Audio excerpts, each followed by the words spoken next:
আসসালামু আলাইকুম। আপনারা সবাই কেমন আছেন? আশা করি সকলে অনেক ভালো আছেন। আপনাদের দোয়ায় আমিও অনেক ভালো আছি। আমি আজকে আপনাদের দেখাবো আমার খামারের জন্য যে সকল ঘাসগুলো চাষ করা হয়েছে সেই সকল ঘাসগুলো আমি কি ঘাসগুলো চাষ করি এবং সেই ঘাসগুলো আমরা সংগ্রহ করি সেগুলো আমি আপনাদের আজকে দেখাবো। ঘাসগুলো দেখানোর সাথে সাথে আমি আপনাদের সাথে আজকে মজার কিছু গল্প করার চেষ্টা করব এবং আমার জীবনে যে শখগুলো ছিল সে শখগুলো কি সেগুলো বলার চেষ্টা করব। এই ঘাসগুলো আমি ঈদের আগে কাটছি। ঈদের আগে আমার অনেকগুলো গরু ছিল, সে সকল গরুর জন্য এই ঘাসগুলো কাটা হয়েছে। আমি এই জমিগুলো থেকে কাটছি, যদিও সেই সময় আমি ভিডিওগুলো করিনি, তবে চেষ্টা করব এরপর থেকে যতগুলো ভিডিও করা হয় সব আপনাদের দেখানোর জন্য। এই ঘাসটা নতুন চাষ করা হয়েছে, যদিও ঘাসটা কাটার উপযোগী হয়ে গেছে। যখন থেকে কাটা শুরু হবে আমি আপনাদেরকে দেখাবো এই ঘাসগুলো কখন কাটি, সেগুলো আমি আপনাদের সাথে নিয়েই কাটবো ইনশাআল্লাহ। তো আমার ক্যামেরাম্যান হঠাৎ করে বলল যে আপনি সামনে যান, আমি আপনার পিছন থেকে ভিডিও করে দিচ্ছি। যদিও প্রথম থেকে আমি ভিডিও করছিলাম, সেই কারণে আমার ক্যামেরাম্যান বলল আপনি সামনে যান, আমি ভিডিও করে দিচ্ছি। যে কারণে আমি সামনে যেয়ে আমি দেখছি যে আমার ঘাসের কী অবস্থা। আমার ডান সাইডে যে সকল ঘাসগুলো দেখছেন এই ঘাসগুলো আমার নিজের। ছাগলে এই ঘাসগুলো খেয়ে যায়, যে কারণে আমি দাঁড়িয়ে দেখছিলাম যে কোনো ছাগলে ঘাস খেয়েছে কিনা। যদিও দেখলাম যে বেশ কিছু কয়েক জায়গায় ঘাস ছাগল খেয়েছে। তো আমি বলতে সামনে চলে যাচ্ছিলাম, আর আমার ক্যামেরাম্যান, যদিও সে ছোটো, সে পিছন থেকে ভিডিও করছিল আমাকে। তো আমি আমার ঘাস কাটার জায়গায় চলে আসি এবং ঘাস কাটা শুরু করি। তো আমি আপনাদের কাছে বলবো হালাল উপার্জন, হালাল রুজি সম্পর্কে। আসলে পৃথিবীর মধ্যে সবথেকে হালাল রুজি বা হালাল উপার্জন যদি আমি বলি, সেটা হলো পশুপালন। গরু, ছাগল, মহিষ, এইগুলো সব থেকে হালাল উপার্জনের একটা পন্থা। কারণ পৃথিবীতে যত নবী রাসূলগুলো এসছে প্রায় সকলেই ছাগল পালন করেছে। তো আমরা চেষ্টা করব সবসময় হালাল উপার্জনের জন্য। তো আমাদের সমাজের আশেপাশে যে পরিমাণ হারাম উপার্জন ছেয়ে গেছে, তো আমরা সকলে চেষ্টা করব সেগুলো থেকে সরে এসে হালাল উপার্জনের জন্য। তো আমি যে ঘাসটা কাটতে আসছিলাম, আসলে প্রচণ্ড রোদ ছিল। রোদের মধ্যে আমি এই ঘাসটা কাটতে আসছিলাম, যদিও অনেক কষ্ট হচ্ছিল, তারপরেও আমি ঘাসটা কাটি। কারণ আমার বিকালবেলা একটু কাজ ছিল, যে কারণে আমি দুপুরবেলায় আসতে বাধ্য হয়েছি যে আমি একটু ঘাসগুলো কাটার জন্য।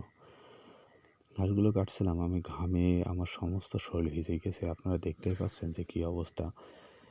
আমি এই রোদের মধ্যে ঘাস কাটতেই পারছিলাম না, তারপরেও ঘাস কাটি। তো যাই হোক, তো আমি যে কথা বলছিলাম যে আমার অনেক আগে থেকেই শখ ছিল যে আমি একটা গরুর বা ছাগলের খামার করব।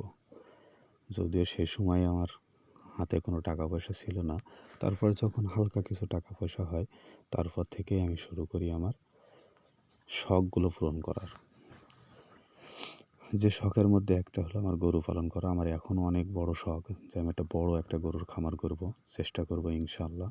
আল্লাহ হয়তো আমার সেই আশা পূরণ করবে, যে কারণে আমি ধীরে ধীরে আগাচ্ছি, চেষ্টা করছি একটা খামার দাঁড় করানোর জন্য।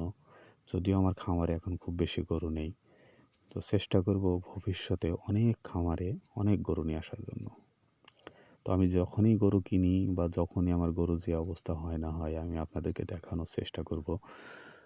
আর আমি যখন ঘাস কাটি আপনারা দেখছেন যে আমি নিচের যে সকল ছোট ঘাসগুলো থাকে এইগুলো খুব যত্ন সহকারে কাটি। কারণ আমি এতটুকু জানি যে শুধু যদি বড় ঘাসগুলো কাটা হয় আর এই ছোটো ঘাসগুলো যদি না কাটা হয়, পরবর্তীতে হয় কি, ওই ঘাসগুলো যখন বের হয় তখন এই ঘাসে ওই ঘাসগুলোকে চাপ দিয়ে ধরে রাখে, যে কারণে আর ওই ঘাসগুলো বড় ঘাসগুলো আর বড় হতে পারে না।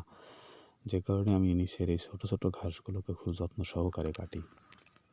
তো যেটা বলছিলাম যে আমি যখন পড়ালেখা করি তখন থেকেই আমার খুব শখ ছিল যে আমি একটা গরুর খামার করব। সেই লক্ষ্যে আমি আগাচ্ছি এখন।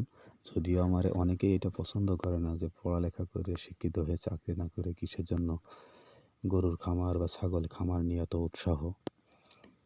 আসলে আমি চাই যে একটা হালাল উপার্জন বা হালাল রুজি। বর্তমানে যে কোনো চাকরিতে গেলে ঘুষ তো লাগেই, অধিকাংশ চাকরিতে কোনো চাকরিতে ছাড় নেই। আর চাকরি করে কতটুকু কী করা যাবে সেটা সম্ভব নয় পরের দিনে কাজ করা, যেটা আমার একেবারেই পছন্দ না। আমি চাই আমার মতো আমি থাকতে, আমার নিজের মতো নিজে করে কিছু করতে আমার খুব বেশি শখ। তো আমি চাই এই জন্যই যে আমার একটা খামার হবে, আমার নিজেই বস, নিজেই মালিক হব, আমি নিজেই কর্মচারী। আমি এমন একটা জিনিস করতে চাই। আমার এই পেশার সাথে সাথে আরও একটা পেশা আছে, যদিও সেটা আপনাদের সামনে নিয়ে আসেনি। তো চেষ্টা করব খুব শীঘ্রই সেই পেশাটা আপনাদের সামনে নিয়ে আসার জন্য। আপনারা দেখবেন আমি আর একটা কী কাজ করি। তো দোয়া করবেন সকলেই যেন আমি সকল কাজে সাকসেস হতে পারি। আর আমার খামারের জন্য, আমার পরিবারের জন্য সকলেই দোয়া করবেন, কারণ আপনাদের দোয়া ছাড়া আমার কোনো কিছুই করা সম্ভব নয়। তো আপনারা দেখছেন আমি ঘাস কাটার ফাঁকে ফাঁকে উঠে উঠে দাঁড়াচ্ছি। এই উঠে দাঁড়ানোরও বেশ কিছু কারণ রয়েছে। আমার ক্যামেরাম্যান আমার সুন্দর করে ক্যামেরা করতে পারেনি, কারণ প্রচণ্ড গরমের মধ্যে সে ছাতা মাথায় দিয়ে দাঁড়িয়ে থাকতে পারছে না, যে কারণে আমার ক্যামেরাটাও ভালো করা হয়নি। তো এটা তার দোষ, যার কিছু নেই। আসলে প্রচণ্ড গরমের মধ্যে দুপুরের মধ্যে এসে কাজ করা, সে ছোটো একটা মানুষ, সে রৌদ্রের মধ্যে এসে ক্যামেরা করছে, ভিডিও করছে, আমাকে এটা আসলে কষ্টকর। যতটুকুই পারছে সে করে দিচ্ছে, এইটাই অনেক। আমার একা একা করতে হলে তো ভিডিওতে কিছুই করা হতো না। যাই হোক, আমি উঠে উঠে মাঝে সাঝে দাঁড়াচ্ছি এই কারণেই যে ওই সাইডে আমার ছাগলগুলো আসে, ছাগল লাগে, ছাগলে আমার ঘাসগুলো সব খেয়ে ফেলে। ছাগল যেন না খায় সেই জন্য আমি উঠে দাঁড়াচ্ছি, যদি কোনো ছাগল আসে সেটা তাড়ানোর জন্য। আমি করে ঘাস কাটি যেন আমার ঘাসের জমি অনেক ভালো থাকে, ঘাস নেক্সট টাইমে যেন ভালো ঘাস পায়। আর সবথেকে বড় কথা, রোদের মধ্যে কষ্ট হচ্ছিল প্রচণ্ড। আসলে এত কষ্টের কাজ আমি এর আগে কখনো করিনি। যেগুলো করেছি হয়তো বা আপনারা জানেন না, সেগুলো কোনো কাজই বলা যায় না সেগুলো। আর বর্তমানে এখন এই ঘাস কাটা আসলে প্রতিদিন ডেইলি বাই ডেইলি একটা নির্দিষ্ট রুটিনের মধ্যে কাজ করা একটু কষ্টকর। প্রতিদিন নিয়ম মাফিক করে ঘাস কাটছি, এটা একটা কষ্টকর। তারপরও কষ্ট কিছু মনে হয় না। বলতে না বলতেই ওই সাইড দেখি ছাগল, সে ছাগল দাঁড়াতে হবে সেই উদ্দেশ্যে আমি ওইটা হেঁটে বেড়াচ্ছি, এটা কিছু খোঁজার জন্য, মাটি টাটি পাইলে এখান থেকে ঢিল মারে খেদানোর জন্য। তো দৌড় দিয়ে যাই, ছাগলটা খেয়ে দিয়ে আবার চলে আসি আমি। আমার ক্যামেরাম্যান আমার পেছনে যেতে চাচ্ছিল, আমি পরে নিষেধ করি। যাই হোক, আমি এসে আমার আবার ঘাস কাটা শুরু করে দিই, কারণ রোদের মধ্যে দাঁড়াতে পারছিলাম না, যে কারণে আমি ঘাস কেটে খুব তাড়াতাড়ি ঘাস কাটার চেষ্টা করি এবং ঘাস কেটে নিয়ে আমি চলে যাওয়ার জন্য উঠি। যাই হোক, আমার ঘাস কাটা শেষ হয়ে যায়। আমি ঘাসগুলো এখন আটি বাঁধার চেষ্টা করি এবং আটি বাঁধবো, দড়ি দিয়ে যাবো বাড়িতে, ঘাসগুলো বাঁধে আমি নিয়ে যাব। দড়ি নিচে আমারগুলো অনেক কষ্ট, কারণ আমার গায়ে ফুল হাতা কোনো জামা ছিল না। আমি ভুল করে না নিয়ে চলে আসছি হাফ হাতা জামা গেঞ্জি গায়ে দিয়ে, যে কারণে এই ঘাসের পাতায় আমার হাত কেটে যায় অনেক অনেক কষ্টের। তারপরও করি, কারণ এটা আমার একটা শখ যে গরুর খামার করার, আর সেই শখের দিকে আমি আগাচ্ছি। আসলে কষ্ট না করলে তো সাকসেস হওয়া যায় না, সেই জন্য আমি কষ্ট করার চেষ্টা করছি। যদিও অনেকেরই এই কষ্টগুলো পছন্দ না, কারণ তারা চায় আমি চাকরি করি।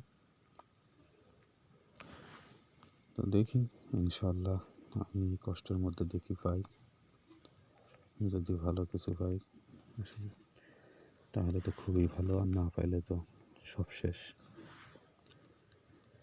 তবে হাল ছাড়বো না, এটাই হলো আমার আশা। আমার মনের জোর আছে যে আমি করবো কিছু একটা, দেখি কি পারি। আসলে গরু খামার করতে গেলে বেশ কিছু জিনিস লাগে, যে গরুর খামার করতে গেলে আপনার গরুর প্রাথমিক চিকিৎসা দেওয়া শিখতে হবে। গরুর যদি প্রাথমিক চিকিৎসাটা আপনারা না দিতে পারেন, তাহলে কিন্তু গরু খামার করতে পারবেন না। কারণ গরুর যে কোনো অসুস্থতার জন্য যদি আপনার ডাক্তার ডাকা লাগে, তাহলে আপনার লাভ বলে কিছু থাকবে না। গরুর প্রাথমিক চিকিৎসার জন্য ডাক্তার ডাকলে হবে না। আপনার গরুর অবস্থা, গরুর চেহারা, গরুর মল, এগুলো দেখেই বুঝতে হবে যে গরু আপনার সুস্থ আছে না ভালো আছে না কেমন আছে। তো আমি মোটামুটি প্রাথমিক চিকিৎসা সম্পর্কে একটু ধারণা নিয়েছি, যদিও কোথা থেকে নিয়েছি সেটা বলবো না। আমি যে ধারণাটুকু নিয়েছি মোটামুটি আমি জানি যে গরুর কী অবস্থায় থাকলে কী অবস্থায় থাকে। গরুগুলো সুস্থ না অসুস্থ আমি দেখে অনেকটা মোটামুটি বুঝতে পারি। সেগুলোর ট্রিটমেন্টও আমি নিজেই করতে পারি আমি। তাই আমি আপনাদেরকে বলব, অবশ্যই গরু খামার করতে গেলে প্রাথমিক চিকিৎসা দেওয়া শিখতে হবে আপনাদের। তো আমি মাথায় করে ঘাস নিয়ে যাচ্ছিলাম। এখান থেকে অনেক দূরে, ওই রাস্তায় অনেক দূর। বাড়ি দেখা যাচ্ছে, ওই বাড়ির পাশে আমার সাইকেল রাখা ছিল। সে সাইকেলে আমি ঘাসগুলো নিয়ে যাব। এখান থেকে চিকন আল, এই আলের উপর দিয়ে হাঁটা আমার একটু কষ্টকর হয়ে যাচ্ছিলো, যে কারণে আমি বারবার আল থেকে নিচে নামছিলাম। এতে গরমের মধ্যে কাজ করাও অনেক কষ্ট, তারপরও করছিলাম।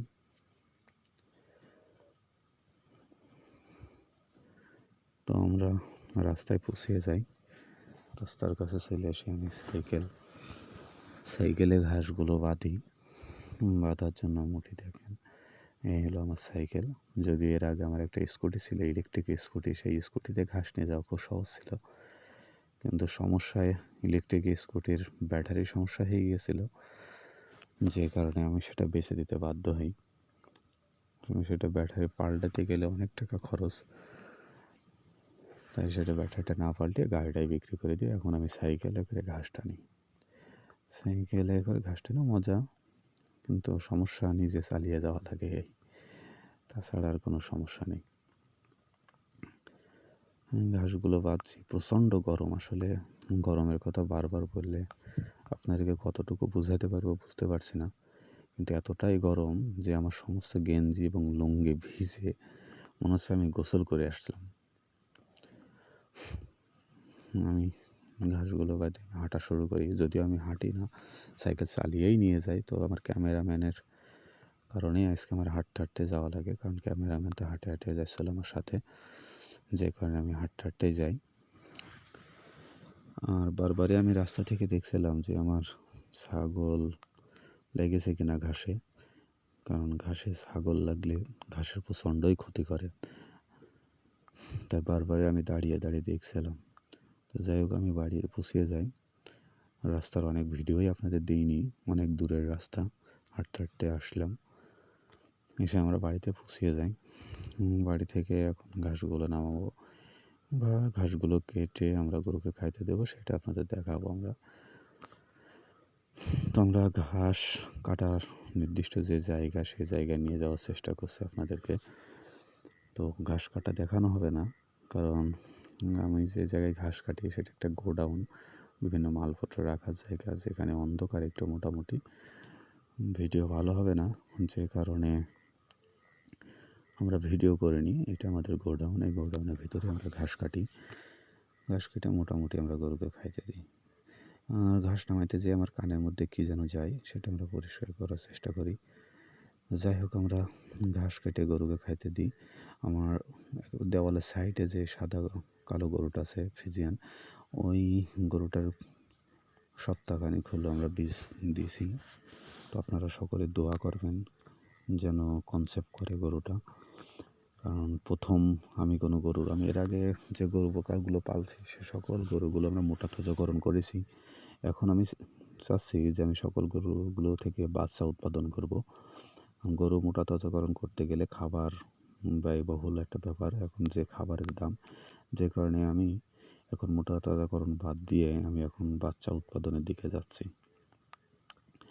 তো যাই হোক, আমি গত হাটে এই গরুটা কিনে নিয়ে আসছিলাম, আপনাদেরকে বলছিলাম যে আমি বামুনদি হাটে আসছি গরু কেনার উদ্দেশ্যে, আমি গরুটা কিনে নিয়ে আসছিলাম। তো সকলে আমার জন্য দোয়া করবেন, আমি যেন আমার খামারটাকে এবং আমার কর্মজীবনটাকে সুন্দরভাবে গড়ে তুলতে পারি। সেই প্রত্যাশায় আমি আজকের মতো বিদায় নিচ্ছি।